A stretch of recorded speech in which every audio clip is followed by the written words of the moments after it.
देखिए, मस्जिद तो एक मजहबी इदारा है, वो मेरा और आपका बनाया हुआ इदारा नहीं है, वो रसूलुल्लाह का बनाया हुआ इदारा है।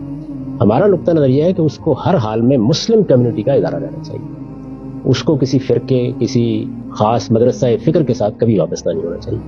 आपको अगर इलाके में ये ज़रूरत महसूस होती है कि मस्जिद बने, तो उसको आप उस इलाके की कम्युनिटी की बुनियाद पर बनाएं। उसको किसी खास इदारे, किसी मदरसा फ़िक्र या किसी दबिस्तान से वाबस्ता न करें, क्योंकि ये चीज़ मस्जिद की उस हैसियत को ख़त्म कर देती है। मस्जिद को मुसलमानों के इदारे की हैसियत मिलनी चाहिए, यही रहनी चाहिए।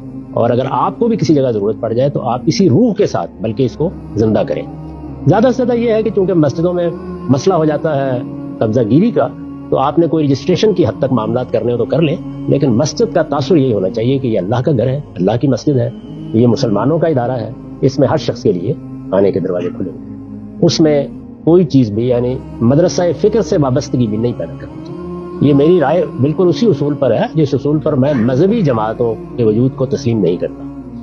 मजहबी जमात अल्लाह ताला ने बना दी, वो अल्लाह की बनाई हुई, और उसको इस शान के साथ अल्लाह ताला ने बताया है कि अगर इसको जिद्दोजहद के लिहाज से देखो तो ये हिजबुल्लाह है, सब मुसलमान। और अगर इसको एक मजहबी जमात के लिहाज से देखो तो ये जमातुल मुस्लिमीन है, और ये कहा है कि इसका नाम तुम्हारे बाप इब्राहिम ने ही रखा।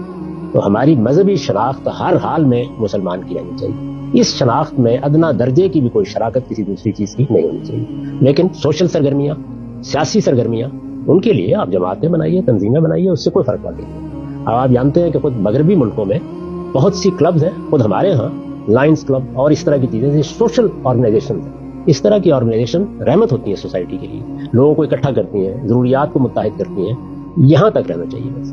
मजहबी शनाख्त हमारी तय हो गई, वो मुसलमान की है, और मजहबी इदारा भी हमारे यहाँ तय हो गया, वो मस्जिद।